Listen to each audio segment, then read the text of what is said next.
Sakto lang ba ang pera mo? Pinagsubukan yung may matira? Ito ang subukan mo. Siguro gusto pa pati kapitbahay mo. Hello everyone! Batikon na pud taron. Aton sang pahumukon together with kaning isa ka sachet na kape. Makapalimpyo man daw niya at the same time makapawasa lang si. So first time ni nako guys. So atong sulayan ug tinuod bagyod. So atong pabukalan para at the same time humok na sud siya. Si Chief ubang dahang kay siya recipe na barato ra and easy to cook. So karon ato na siyang gidrain. So nag-drain ta, nag-prepare ta sa mga lamas. Green and red bell pepper, ahaw sibuyas, half lang na cubes, and nasa tay butter ani. So ano gisa ang aho, gisa-gisa lang. Ato na ilunod ang batikon. So mikos-mikos lang, gisa-gisa until murag naluto-luto na siya ang ahos. I mean murag nisuhop na ang ahos sa batikon. Dayon, ato na dayong isunod ang sibuyas. So lahi sad ni siya kay nawahi ang sibuyas. Dayon ang mga bell pepper na dayon ang isunod. Mikos-mikos lang. So diyan nato nagibutang atong bell pepper na green and then bell pepper na red para color naman daw kuno ni matud pa ni Chief.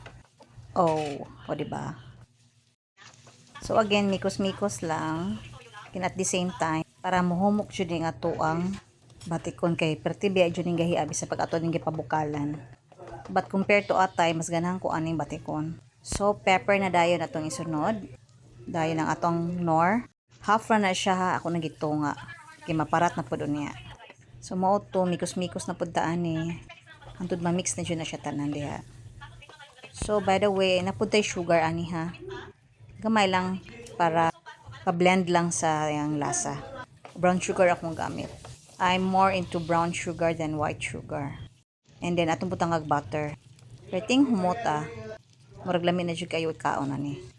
So guys, try mo ani. Kay lami ra man pud baya siya. Then di sad kayo dako imong gasto. Di sad siya kay kutik kanang lutuon. But I'm planning to replicate na pud another kanang food vlog. But atong tanaw sa itong budget. Especially kaning baka. Medyo lisod kaya mag-good tayo pressure cooker. So at this point, luto na siya. So here guys, mamahaw ta. Pamahaw ni nako actually. Nakapanahon ta og take video kay natulog pa mga bata. So that's why natay coffee. But corn coffee na siya. Yep, so yummy. And mapadaghan jud ka. Makaingon jud ka na nung gameram na kong giloto. Murag lami kay nguyang-nguyahon jud. Kung kinsa pa mo gamay yung tiyan ani na bisag pamahaw nag rice.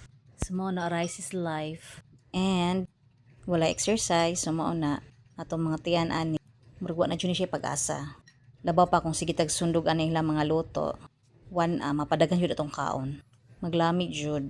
Tas parisang pagkape, agyod. Lami na jud king pamahaw. Di na kaunahon og panudlay. Mahangin sa labas. So guys, thank you for dropping by. And see you on my next vlog.